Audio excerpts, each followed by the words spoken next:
confidence at all. In fact, this is a test match between the All Blacks and the Springboks. So pure and simply, the margins will be close. So I believe the All Blacks should and will win this game. 40 is going to be a yellow card for Severis. Well refereed, well called. This is an Khaleesi. This time it's a try. It's the captain. The man who said he was stopped had nothing to play in this game. Built on pressure from South Africa. Here's the chance to take the lead. Oh, he hasn't. He's missed it. Malcolm Marks. That's it. That's the test match. The Springboks beat the All Blacks 4 times in a row. Tēnā koutou katoa, good evening, welcome into the breakdown. Well, South Africa officially have the All Blacks number. That is now 4 wins on the bounce. The Ranfurly Shield changes hands, and now everyone in the NPC is trying to work out how they can get their hands on it. And Auckland finally break the drought, and that is why Angus Tarvell has joined us once again. Got the crest on my chest right there. Proud. First game it starts. Redemption starts now. I didn't know it was Blazer night on the breakdown. Why do you wear it only when you win? Why didn't you bring it last week? No, it's just because after we had our Battle of the Bridge aftermatch yesterday, and I thought, it'd be quite fitting to bring this on tonight, and you know, it's a new told direction. me you forgot it. You forgot it, hey. And so what was the fine for you? No, I'm the sheriff, so I'll so no fine. Look after Standards. Look after the lads, Standards, look after the lads. Standards. Does the sheriff mean being the oldest, or...? It's up there. Yeah, it's up there. Okay. Hey, good to have you back, and congratulations. Big victory, especially over your Battle of the Bridge neighbours, North Harbour. But let's talk about that test match. Another wonderful, absorbing test match. But it's official. The Springboks are officially better than the All Blacks, aren't they? Is that something we just have to accept, Mills? Well, they are. I mean, they're the world champs. They've now taken the Freedom Cup back. That hasn't been won since 2000. They haven't had it since 2009. And all going well, they should win the championship, Jeff. Yep, they were better than us again for 80 minutes. I got that wrong. You know, I thought that the All Blacks would put together a performance because we've found a way when we've had our backs against the wall, particularly against the Springboks, Gus. And, you know, we did a lot of really good things. But ultimately, the game is won and lost in the last 20 minutes against the Springboks. So often, you have to be better. I have a lot of questions, and I don't have a lot of answers. And I think at the moment, the All Blacks themselves will have some really difficult conversations after this game, after what happened a week ago, and in preparation for the Wallabies in the Bledisloe Cup. I mean, if you look at the All Blacks side, there were some positive moments in the last 2 test matches, and they did get themselves into a position to win, don't they? If you look at the margin, 6 points this week and 4 points last week, just how far away do you think the All Blacks actually are from the world champions? I'm a bit more optimistic than you two lads, and I know the public, the expectation of this team. Jeff, I know you're looking at me, you're thinking, hold on, what's going on here? Explain then, explain. Yeah, but, you know, like you talk about those margins, and I know the people out there, they've got these high expectations of this team to win these games, and we've won them in the past, and, you know, we'll address the last 20 minutes, but there's still a lot of good stuff that I'm seeing, Jeff. But that was my voice saying I thought they'd win. Like, I believed we would win. I thought we would respond. I thought we had the game. I thought we had the players. And like I say, I think the leadership was there. If you look at the form and the way that our forward pack responded for large parts of that game, I honestly believed that the All Blacks would win that game. Now I have questions because we haven't adapted. We haven't got better week to week. They've made some adjustments in terms of selection, and that didn't work for this test match. Well, I tell you what, you're the only optimist here. And I reckon... Even you, Kirsty. I'm an optimist. I am an optimist in life. I'm not sure about Sir John Kirwan. He is in Barcelona and joins us now. What did he think about that test match?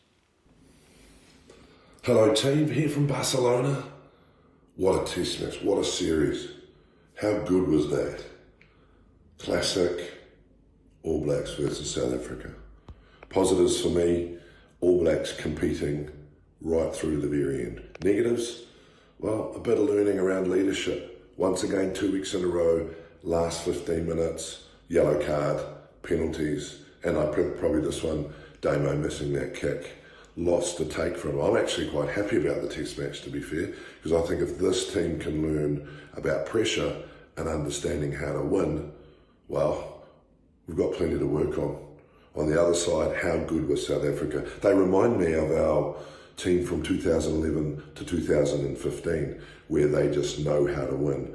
Guys come on late, do the right thing, make the right decisions. This is a very, very good South African side. Dare I say it, world champions, deserved it. All Blacks need to pick themselves up and get on with it. We need to beat Australia. 2-0. But some promising signs, pretty happy.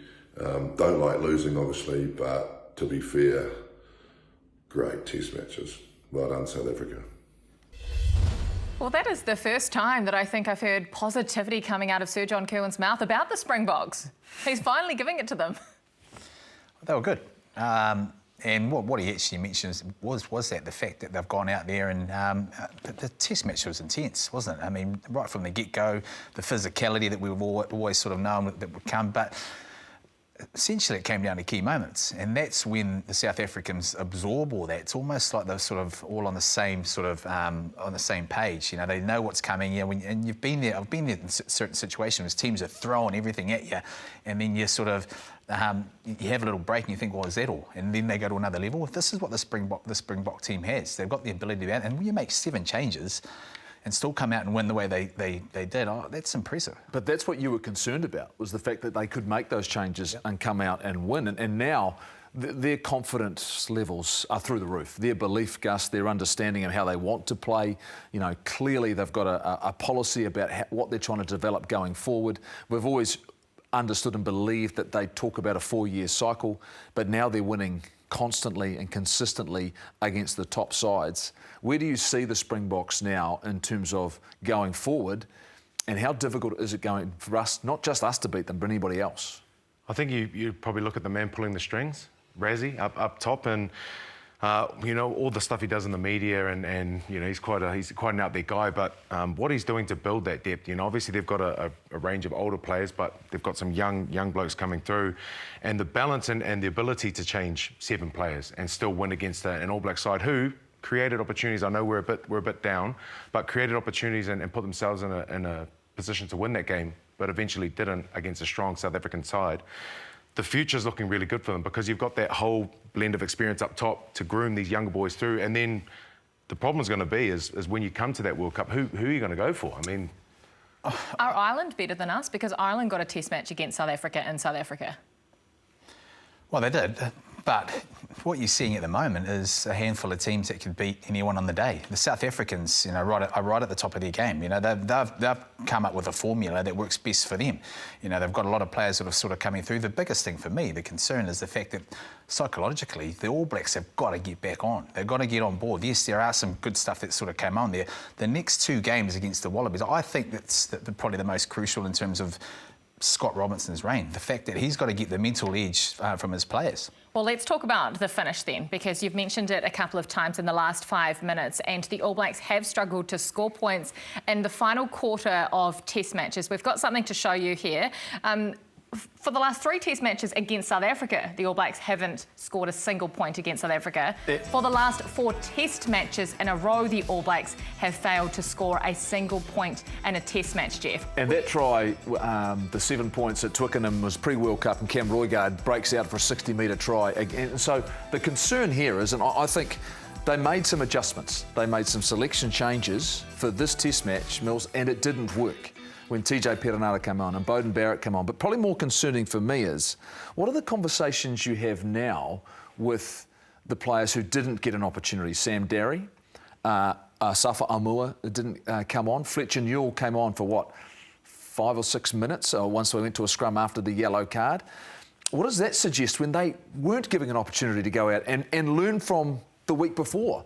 I mean, how much further on are we in terms of their development, the fact they didn't get to play? I think Newell was the big one, wasn't it? I mean, to have Lomax and, you know, out there, and Tamati Williams out there, Lomax was out there for 70-odd minutes, so that's a massive shift in terms of the fact that, you know, props out there. Why wouldn't you sort of, you know, back to the fact that, you know, to bring Newell on? I think that the game plan for the All Blacks was to try and get a good lead out early, and they certainly came out in the second half and tried to pile on the points, and then have the experience, the likes of, you know, the Barretts and also TJ Perenara come on and actually finish the game off. it didn't happen, you know, and so that's probably the concern. What do they go to now? You know, they've changed up in terms of selection. I think there's some really good, the guys that really stood up. You know, Satiti stood up as a 22-year-old. You know, we've got a different sort of a loose sort of forward mould in terms of what he can do and where he can get to. Cortez Ratama, you know, he was solid as well. It's hard when you're expected to win and you want to win, and when you strip things back, they are getting better. You know, we've just, and this is what I mean. The next couple of games against the Wallabies, they have to make sure they get back on the horse and win well. Have you ever been a part of an international bench as a prop that didn't come on? Not at international level. It was. I mean, Tyrell and Tamaiti have been playing unreal, but to ask a front rower, scrums, mauls, rucks, getting around the field, they both carried immensely. Yeah. It's tough to do that for 50, 60 plus. Getting into the 70s is a big ask. But if you look at the past of the All Blacks, the strength of the bench has been massive. You know, it's been a big part of our team. It's usually in that last sort of 20 to 15 where impact will come on and sort of change the game. So I'm behind what you're saying, Millsy, is looking at what they do against Aussie and maybe changing that up. You've both mentioned 6-2 splits in the past. Do we go to something like that? Well, I think the biggest conversation is going to be about selection for the Bledisloe Cup. Because so can I put something to you then that you brought up last year? You were the first brave person to say, let's put Ardie Savea on the bench so that we can have his impact in the second half of matches. Would you go back to something like that? Are you getting the impact you need from him to start Test matches? Funnily enough, when you watch Ardie play, and he's being a workhorse, but to me it's not an impact as an 8. It's more like a 7 if you watch him. High tackle count, you know, he's getting himself involved in the game, but these are situations, look, we know he fights hard and he competes hard. And I talked about before last year's Rugby World Cup how much impact he could make in multiple positions off the bench, but it's about the role everyone plays, and it's the role the 6 plays, and I don't think Wallace Satiti's a 6. I think he's a number 8. I think the type of explosive runner he is. I'd be happy if Ardie had a test at 7. I really would, in terms of getting that balance. I have no doubt his speed off the side of the scrum, his work at the breakdown. Sam Cane, though, has been very, very good. But Sam Cane, let's be honest, this is it. This is the end of it. By the end of this year, Sam Cane is not going to be playing for the All Blacks. He's heading offshore, and, you know, he'll probably get to 100 test matches, and he'll deserve that. I'm just throwing out scenarios. Could Scott Barrett go back to blindside flanker if we haven't found that body on the blindside flank when Patrick Tuipulotu's fit? Tupou Vaa'i was really good.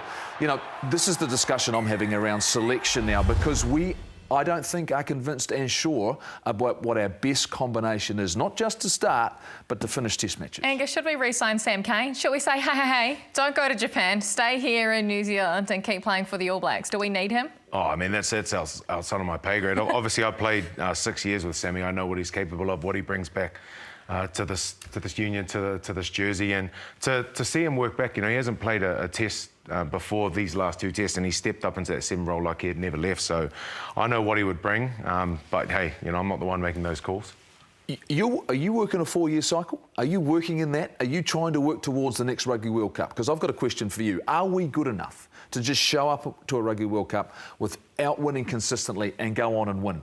Do what South Africa have shown they can do, whereas they can lose test matches along the way to expose players. Are we good enough right now? Are we developing players? Are our competitions good enough to get us in a position we are prepared with our losses, with our defeats, to win the big one and playing the type of rugby we need to be successful? I'm not so much in the 4-year cycle in terms of this reign, this Scott Robinson. I think it's more than 18 months to 2 years. I think you've got to give them time. They're starting to develop sort of guys in certain roles. You talk about have we got the perfect mix in terms of the loosies? I don't think we have. We're often reacting to what the other teams are doing. Well, why should we pick a bench to try and counter another bench? It's minute 1 to 60 to 70, and then bring on what you've got to find your DNA. We know what that is. I don't think our competitions are healthy. Our competitions aren't, you know, turning, you know, our up and comers into quality All Blacks, world class All Blacks. We're heavily reliant on the fact that the All Blacks go out there and try and put them out there into pressure situations. Yep. And that's where they're folding, you know, and you can't teach that the lower grades because we're playing against the Aussies. You know, the South Africans have found their groove because they've gone overseas and they've played hard in rugby, but they've also played a style of rugby that suits them. we've got to try and find that in terms of our competitions. And so I don't agree that our competitions are as competitive as what they should be. But I think as an All Black and the talent that we have got, I think we're capable of winning the Rugby World Cup in the next 4 years. I think you can't discount, you talked about the current reign, and you look at the last regime, it was Graham Henry, Steve Hansen under him, Ian Foster under him.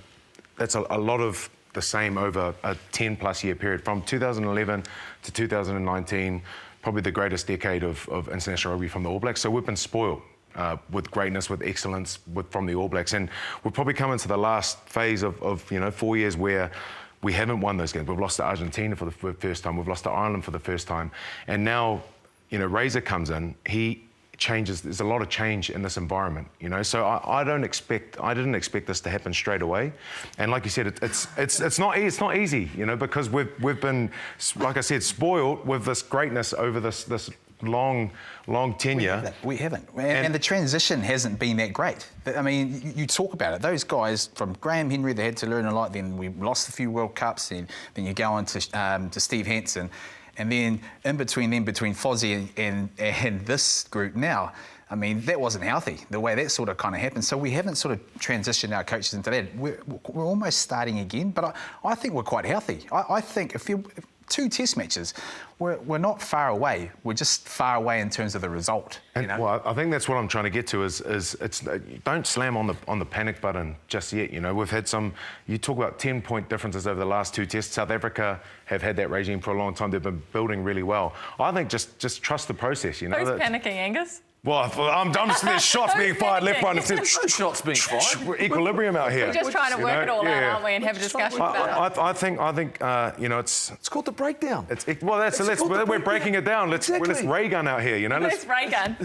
But I suppose what I'm just trying to come from this sense where there's been a lot of change, and change isn't always easy. It takes change to grow, and I think we need to keep backing this team. Keep backing this coaching group, and they'll figure out the way. They'll come back stronger. I'm believing in them. OK, well, let's hear from the coaching group then, because this is sort of uncharted territory for Scott Robertson. International arena, he's so used to winning with the Crusaders. 3 losses, 4 wins so far, more losses than his first 2 seasons at the Crusaders. But he is saying, if you listen to his press conferences over the last couple of months, that the All Blacks are not far away. We created enough opportunities and we just didn't take them to put scoreboard pressure on them, so they had to play. What we're training and doing is 2 different things, but we take that on as coaches. Look, I've asked them to do it, now we've still got to do it. And do I go to coach better? Well, that's what the next week and the next series is about. We had a plan, we just got to execute it better. It was ours to win and we didn't take it. That's the hard, but that's what hurt. We had our chances, didn't we? We missed that chance, a bit of a scoreboard pressure on them. They took theirs. Look, I'm really proud. Some of the incredible game of footy, We took them a long way, really, really deep at this small margin, but we're in a situation where we've got to, front up. There's areas we can be better. We've got small margins. There's so much good, but we have to be better. That's what the duty demands. Small margins, we were hearing it time and time again, and he's right if you look at the results so far this year, right? Without panicking, just how far away is this All Blacks team, do you think, from living up to the potential in the side? Because there is a ton of potential, isn't there, Mills? Yeah, there's a lot of it. I mean, when you get that close against the South African team that are building, 2 world-class players in each position. That's what they're building towards. They don't care about anything else. So they're worried about their own sort of backyard and what they're sort of doing. What they've sort of got is that mental toughness now as well. And you can't build that unless, you've been in the environment. They've had sort of an attacking coach also that they've lost. So give them a bit of time. But I think they're not far away. The big thing for me is psychologically. They have got to get over that, because, if you're parking up and they're thinking about, where this is and what sort of happened, the last thing you want to go leading into this Wallabies game is that you're down and out and you're not as good as what you think you are. How do you get over that psychologically then? Well, they've got to park it. The old saying goes, get on, close all the doors and have a good old court session, Jeff? That's what we used to do back in the days. Red card, eh? You guys got rid of that. And, yeah, we did. And all of a sudden we moved on. Yeah. And you wonder whether or not we have advanced and we have moved on just yet. Maybe there are players from the previous regime who have still got questions, right? Things are very, very different. The conversations will be very, very different. Let's be very clear, though. New Zealand Rugby are all in. on Razor. When you sign a coach for 4 years, you're committing yourself to Scott Robertson and his team of people to go out there and deliver on and off the field. A lot of pressure on him to perform. And I get the sense, you know, I think from my perspective, it's taking a while to settle. You know, and this doesn't help, these results. This draw doesn't help. This season doesn't help in terms of getting confidence in terms of the number of players. So I look at it and go, you know what? There's optimism in terms of there's talent, but how quickly does that talent grow? When you get to the end of this year, and I'm going to give to the end of the next couple of games, and before I pass any judgment, the fact get to the end of the Rugby Championship and go, you know what?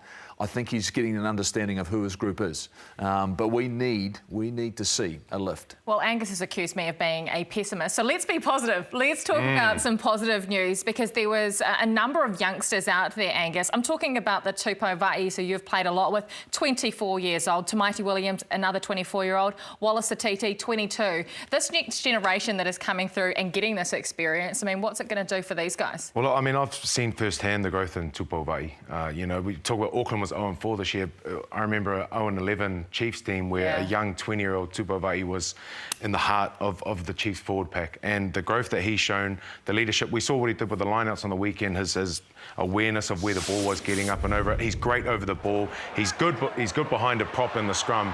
And, I mean, he's leading this young group. He's the next crop of talent. So Patrick Tuipulotu played outstanding, though, when he was fit and available. So where do you see him fitting now? Tupou's shown in these 2 test matches. He's grown. And where does he fit with Scott Barrett?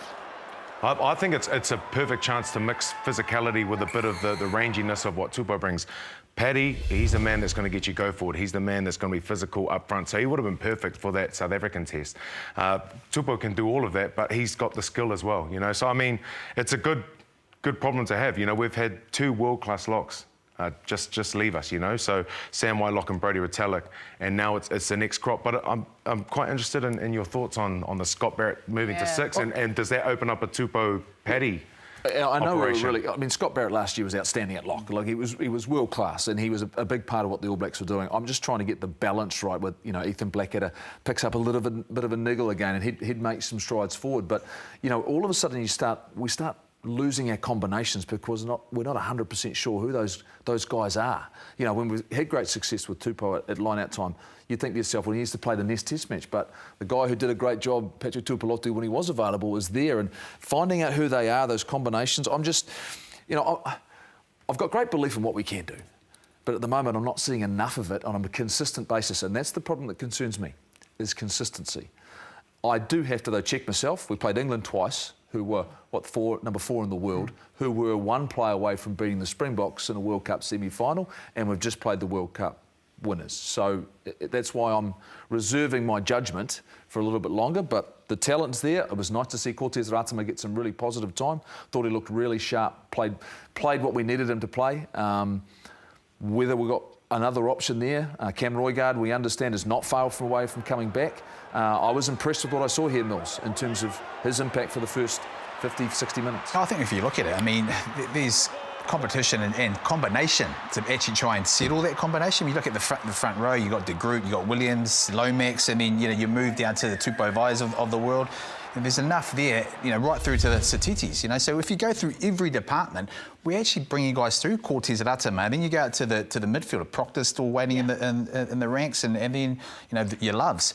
So there is that. The problem that we've got is we're quite clunky in terms of our game plan. I don't think we're quite settled in terms of what we want to actually try and achieve and how we're going to go out and play it. We need it to settle on our best team and try and the other side of it too is because we haven't won and we're not winning against the best team in the world, that's also added a bit of pressure. And so once we settle on who those guys are, I'm happy with the talent we've got. I think we do. And then settle on the way we're going to play. That, to me, is just a little bit clunky at the moment. We're just a little bit unsure in terms of where we how we want to play and the style we want to play. Because it's interesting, Gus, because sometimes I remember when I was in the All Blacks, we'd play a strongest lineup, say against Tonga, Samoa, Fiji, and get a big score, and everyone's going, well, what's the purpose of that? But it was belief and combination. Ever since we got on a bit of a roll where the guys who played against Fiji, the guys, we haven't seen them again, right? Yeah. So it was an outstanding performance. We were dominant in so many areas. The ball was moving around, feeling really good about ourselves. But the next combination was vastly different. Sometimes you need that I suppose, that game where you do get belief. Japan, whether it's Italy, you know, quite often we see that as the opportunity to blood players. finding the combination, the best guys, you know. That would be for the me. Wallabies confidence. Well, are the Wallabies that team? We're talking about the Bledisloe Cup here. We are. I mean, that's Bledisloe Cup is special. We've held it for a very, very long time, and the All Blacks will be hurting, and so will the Wallabies. I mean, they got out to against Argentina, but that Bledisloe, you know, means a lot to the All Blacks. And I suppose coming off what we were saying before, how will they bounce back? The boys will be excited. They'll get a week off, come home, 2 weeks in South Africa, see their families, and they'll be bouncing off the walls to go against the Wallabies. I think they've got to start their strongest team, and then that second test is a chance to let it rip. The All Blacks' strongest team, is that Will Jordan at 15? I think you've got to progress with that. I think so. He is an international 15. I mean, I thought they'd put Bowden out there again. You know, it was a big test match. I thought they'd put him out there. But he's said that's his favoured position. He's still, again, I'll go back to the clunky point. He's still trying to find his way back from, you know, a massive injury, and then getting an opportunity to actually start there. You know, he came back to the environment, started on the wing. He's been back there when sort of things shifted around against Argentina. But you've got to settle on.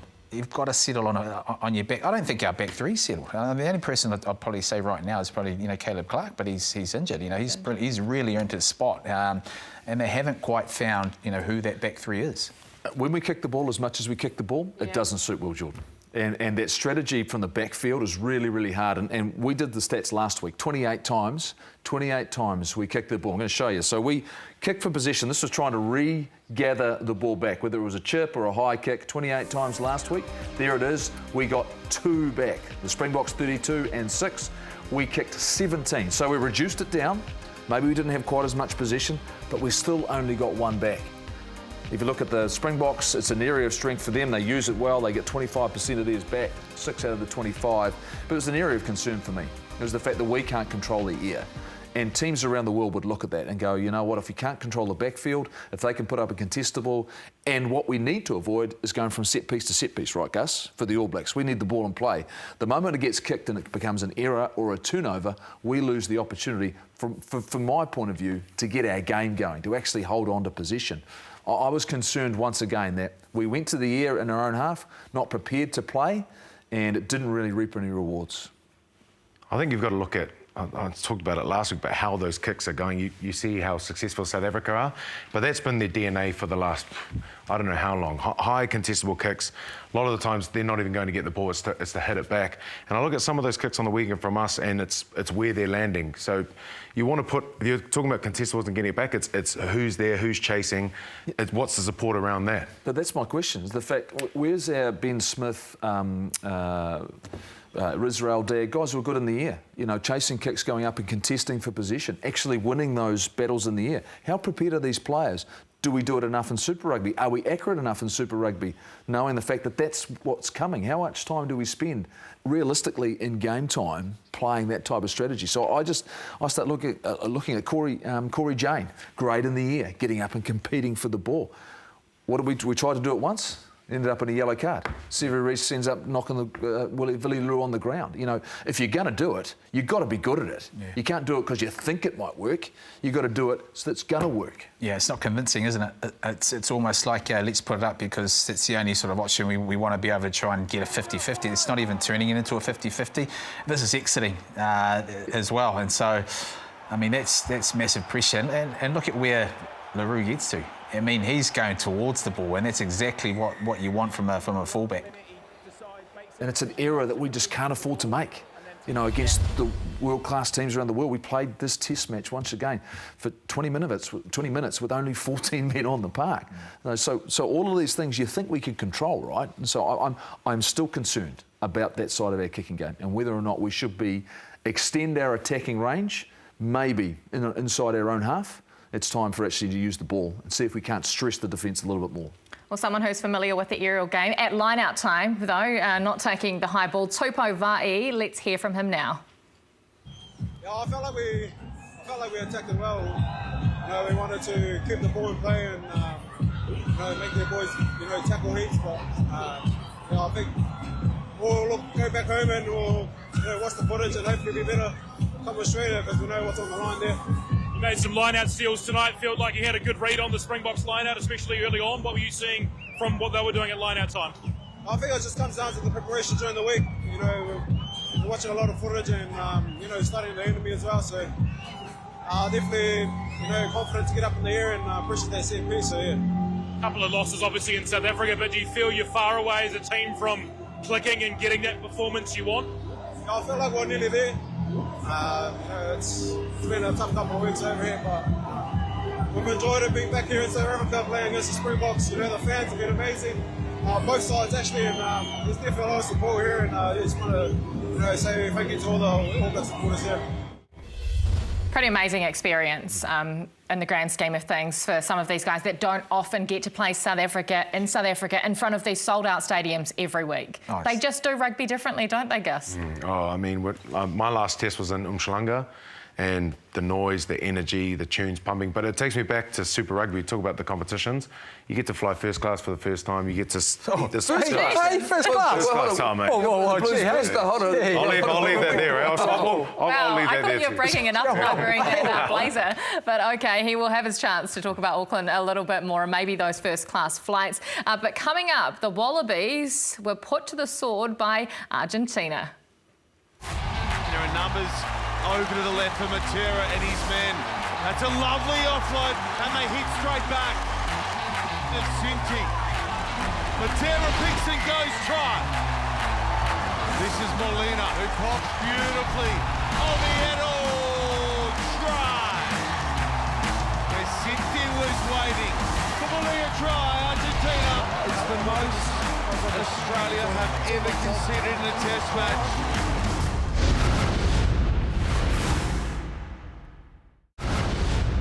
A remarkable player. He changed the game. I mean, the fact that he came from the sevens and you knew exactly there was something special about him, but then to be able to transfer those skills to the 15s game. And look, you talk to so many players. He was their hero growing up. You know, that generation. You saw he was part of a great team, which great opportunity with coaches who understood how good he was. For a guy who didn't say a lot when he played, he was remarkable. He ended up having a career for a while in television as a commentator, because when he played, he didn't talk a lot. Like he'd just go about his business. In fact, I don't know if he was listening half the time either. He just went out and played. And sometimes the special guys like Cully that could go and do that. I see I passed. Cully would have been handy. I might have got the odd of the test. He didn't need me, to be fair. He didn't need anybody. Special player. That's an interesting thing you mentioned, because Smithy just said it there. They changed their game plan around Christian Cullen. Well, they didn't need to change much, really, if you just give Christian Cullen the ball. I mean, and you spoke about it, Jeff. I was one of those guys growing up and watching him when I was at school and the breakout that he did in Hong Kong. But his ability to still be able to do that in a 15-man game and change the angles without losing any speed. And he was tough, you know. I mean, that first test against Samoa, was it? Where they put up a few bombs and, man, he took some heat, but he was tough as well. Real competitor. You would have looked at modelled your game, Gus, on him? I reckon as well. Envious is what I think of when I look at him, just at how effortless he made things. Yeah. And for a chubby young kid that was thrust into the front row, to see what he could do, one could only dream. And you talk about all time, probably a lot of people would say, sorry, Millsy, but all time would fullback in a lot of people's things. Absolutely. You don't have to apologise. 100%. Like, you know, he was a remarkable player. Your favourite player growing up? Me? Yeah. I can't go past Jonah Lomu. Oh, Jonah. Yeah. OK. So Cully's got some competition with Jonah. You said that he was many people's favourite. Not Sam Cane, though. You were Sam Cane's favourite player growing up, Jeff. I'm not sure what his game around mine. This is the fact, because he's made more tackles last night in the game against the Springboks than I did in my both of us. And JK as well, just don't forget that. I'm going to give you two numbers, 67-26. It was bad. A good old-fashioned hiding is what I think they call it in rugby circles. The Wallabies got absolutely dusted up by Argentina in Santa Fe. How do you win last week and then you get 7 tries put on you in the second half of this game? Is that just switching off? Yep. How do you explain that? That's the highest score they've ever conceded in a test match. Ever conceded in a test match. It was remarkable. The fact that they were down, they were up 20-3. They were up 20-3 and then they conceded another 64 points. I mean, it's beyond... but I suppose the team that played the All Blacks in Wellington, that beat the All Blacks, showed up and then all of a sudden got some confidence, and away they went, and they scored some fantastic tries, remarkable tries, and they were using the ball, they were keeping it alive. Now, it's hard sometimes, Mills, Gus, when you're watching these tries and you're going, well, how bad was the defence? Well, I would never expect the Joe Schmidt coach team to be this weak defensively. You know, they got it themselves in control of this game, and then all of a sudden it disappeared, and it sort of reminded me of a France. You know, all of a sudden they got a belief. We knew Argentina were good. I think in some ways, I think this confirmed it for me. When they want to play their best rugby, they are a hard team to beat. That's what you're saying. Well, they carry hard, but there's a little bit of variation in terms of what they're in their play, you know, and they're willing to throw the ball around just as much as the fact they want to, you know, take you on the physical battle as well. Have Australia just fallen off the cliff, though? Come on, look at that scoreline, 50 points in the second half, Gus. That just doesn't happen in the international game when you're talking about Tier 1 nations. I think we talked about their win last week, and Goldie, you said they were lucky, but maybe as Argentina a dry weather team, it was tough conditions last week. Now they had the chance to throw the ball around, offload. What really surprised me was late in that game, it almost felt like Australia had given up. And that's tough to say when you say under a Joe Schmidt-led team. Well, to me, it's they're trying to tackle here, but they're in 6s and 7s. They had no way of stopping this attack, and you just watch how the ball moves here. Moment of contact, looking to keep it alive. Then all of a sudden, this is broken play. This is a phase. They turn the corner, they straighten up. Watch the step off the left foot. I mean, they are in 6s and 7s. We play them in 2 weeks in Sydney. It'll be a remarkable turnaround for them to be competitive. Now, there's a different challenge. There's a trophy up for grabs they haven't had for a long, long time, but that was remarkable. It really was. What do South Africa do against Argentina? Do they put their best team out? Does Argentina get a test against South Africa, do you think? Well, Argentina are still alive, right? They're still alive. 2-1. Well, they could win, if they win both games, right, they could win the Rugby Championship. I think they need to get bonus points everywhere, and South Africa can't get any. They're still alive, though, but I got the Springboks have just got 50 players to choose from, and, you know, whoever they picked. I don't think it matters to the Springboks. No, I don't think it does either. I don't think it matters. They are building nicely. I mentioned it before. They're building 2 world-class players in each position, and that's exactly where you want to be. So what sort of team do you think turns up for Bledisloe 1 in Sydney in a fortnight's time then? A team that wants to win. Both. I mean, they'll be embarrassed. There'll be some tough conversations. You talk about the defence. You see, they were gassed on the inside. If Aveiro, if he steps off his left and he's got 20 metres between the next guy coming from the inside, as a player, you always talk about staying high, working hard, looking for inside cover. He takes one little step off the left and you could fly a plane through that gap, you know? So there'll be tough conversations, and same with the All Blacks. There's going to be some tough conversations. That's a very good point, is the fact that is it a good time to get the All Blacks after 2 games against the Springboks, a week off? You talk about they'll come back to New Zealand. What do you reckon, Mills, around, you know, for the All Blacks and for the Wallabies in particular? How will the All Blacks prepare for this, and will there be a different edge to them, and is that good for the Wallabies? I don't think so. No, I don't think so. I mean, the edge will come because of the Bledisloe. You know, the All Blacks after losing, the big thing for me is going to be that physical battle, because we play each other in Super Rugby. How are you going to win that physical battle when you are the Wallabies? And one thing that I think the All Blacks will have a number on them is the set piece. I think the scrum is where you win the physical battle, and being able to get into their structure and the game plan they've been wanting to try and implement. This is a chance for the All Blacks to be able to do that, but they've got to be mentally hard after these 2 losses in South Africa. Well, don't go anywhere. There is still plenty more to come on the Breakdown. Tasman soak in the success of the prized Loggerwood, and Angus Tarval gets off the board with Auckland. All of that is coming up right after this. There's been a couple of let-offs of late for North Harbour, and now they look to launch from inside their own territory. Leo for Stevenson. He's got Mucker with him. Drops it back in field. Here goes to find Mucker, and back in field for Brett Hall, looking for support as a halfback. Lofted over the top. Sliding over the line, but maintaining possession. Priority for Waikato. Nolan out the back of the hand for Yeremia, trying to back her pace around the outside. Does just that. Yaki, nice little inside ball. That was better in the pop to Ryan Crotty. Inside ball spinning Shearer. He gets it out wide to McLeod. That's Canterbury rugby. Barreling forward, great leg drive from the number 8, Blyde. Claridge, the kick over the top, chasing it. Whoa! She gets it! and she's over. Garden Bishop held it up nicely, and Paulo got through almost. Now here's Higgins. Off he goes. Riley Higgins still going, and that is a very good try. Now Ioane as Auckland get a roll on. Shay Clark has got plenty of gas, and the ball for Caleb Tangito, powering to the line in the final 90 seconds.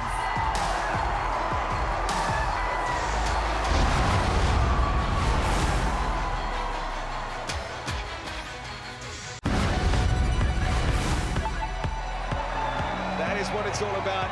Provincial rugby's greatest prize. A steely focus in the Tasman group. This is their 5th challenge. Tasman will go to the well again. Shelbourne climbing for the tape. It's right there, very, very close. They'll go again, there's the try.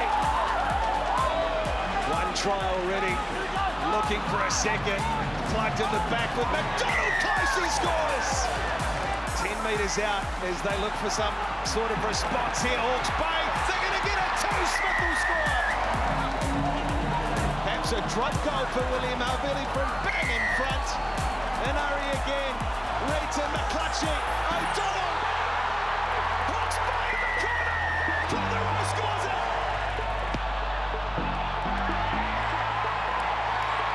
The crowd will tell you. Hawke's Bay have the lead. 2.5 to play. There's the penalty for Tasman. Campbell Parata.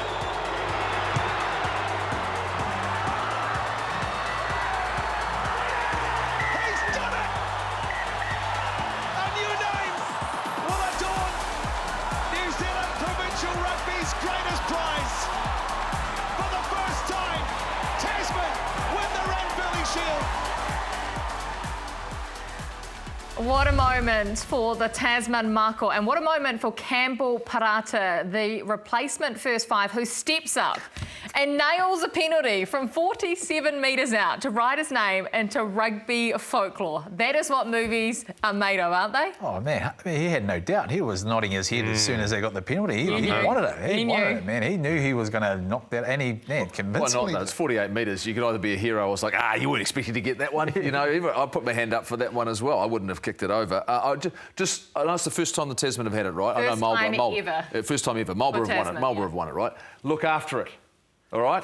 It can't be broken, can it? Just what? Surely it can't be broken. It's the Ranfurly Shield. They've reinforced it, haven't they? Hasn't it been broken before? Hasn't it been broken before? Yeah. Recent times? Yeah, So just look after it. You've got to protect it with everything you've got, please. But congratulations. Well done. I think they're having a parade gathering today, I think, in Nelson. So, look, it's outstanding. But guess what? Someone's coming for you.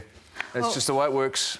Well, yes, their first defence is against Wellington this Sunday in Blenheim at Lansdowne Park, of course. And now everyone's trying to work out, OK, so when do I get a shot? Gussie, not so quick, because if Wellington take it from Tasman this weekend, Bay of Plenty will get a chance. Yeah, I mean, you got to look at. We need to get the graphics back up. Yeah, matrix out. Down here goes this way. We're just going for Tasman this week, and then hopefully we get a shot. In a couple of weeks on a nice little Storm Wednesday. How good with that? Mate, you've won one game. Don't get carried away. Anything can happen, mate. Anything can happen. Yeah. Oh, I understand that, mate. You must be in a different place now, a different world. You're back. You score at the 80th minute to win a game against North Harbour in remarkable circumstances. Coffee tasted better this morning. Like, it was just, I mean, the sun looked beautiful. The rain on my skin felt amazing. It was a good day, mate. It's a good day. You own the Auckland Harbour Bridge now. That is what the Battle of the Bridge is all about. But talk us through the last couple of minutes, because it was intense, wasn't it? That game could have gone either way, if you're honest. Oh. Well, I think I came off at the 50th minute. I had about 6 heart attacks. I had a couple of those, a couple of these ones. But stoked for our two young. But I've got to talk about this because as a prop, there's nothing worse than scrumming your heart out and you look back and you think, all right, I'll get back here on defence, and you end up running 60 metres back to your own try line. But credit to North Harbour where credit's due. I mean, they just wanted to have a crack. And the boys that came off the bench, they just got excited. They took opportunities. And this young lad here, Shay Clark, he had just been held up before to cause the scrum.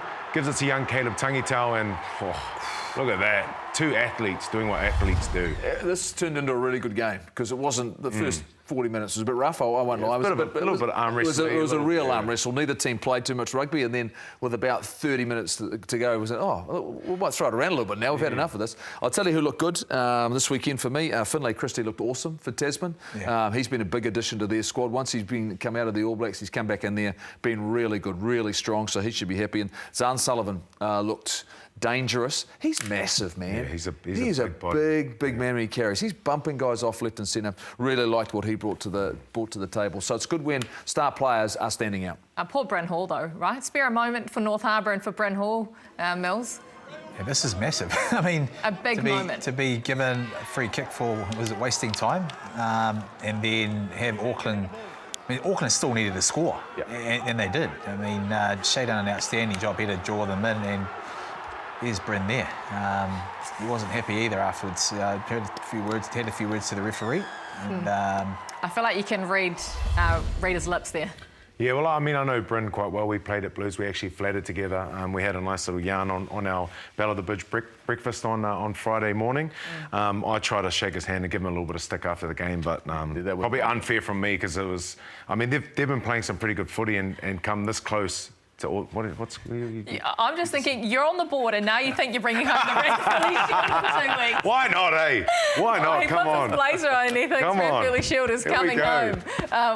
Well done to Tasman, to the Tasman Mako for going out there and taking the Shield off the Hawke's Bay. It is so good when the Shield's travelling around, isn't it? We want it to move around for the last couple of weeks of the NPC. I tell you what else, you want to watch the Black Ferns next week. All Blacks aren't in action, but the Black Ferns have a massive test match coming up against England. Rematch of the Rugby World Cup final.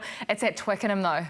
It is at Twickenham. It is going to be a huge test match. 1:30 a.m. we will be on air next Sunday. And then you will be on air. I'll be on air. You'll be on air. I'm the hard worker around here and we'll dissect it on the breakdown next week. Thanks, Gussie, for coming along and we'll see you soon.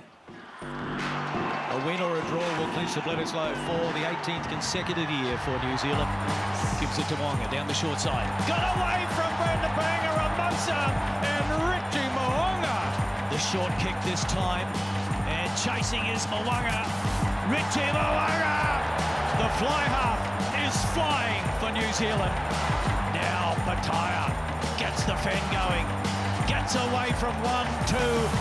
Wallabies on the charge and on debut, Noah Lolesio. They go to the short side, and it is try time, New Zealand. And it is Rieko Ioane, all smiles, the men in black. Oh, straight through goes Geordie Barrett. Clear run to the line. Barrett slides in and scores the try. But what a win for New Zealand. 43 points to 5.